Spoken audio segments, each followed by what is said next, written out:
I'm Jason Fairbanks. I'm the Oil and Gas Market Manager for Parker EPS Division. Fracking technology has been using traditional thermoset elastomers for many years. The applications for fracking have been more demanding than typical pressure pumping applications, where thermoset elastomers are now being asked to withstand highly abrasive environments, higher temperatures, higher operating frequencies, and longer duration times.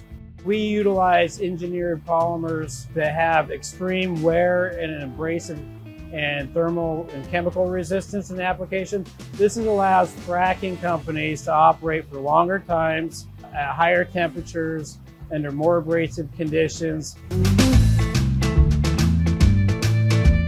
Our Resilon materials are unique in that they are specifically formulated for dynamic sealing applications.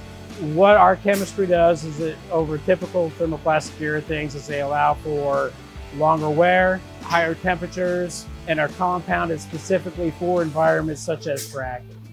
This means for the customer that they get better efficiencies, lower downtime, lower cost of goods for replacement parts, and it'll basically, in a nutshell, allows a pressure pumping company lower downtime to maintenance and longer life out of their equipment.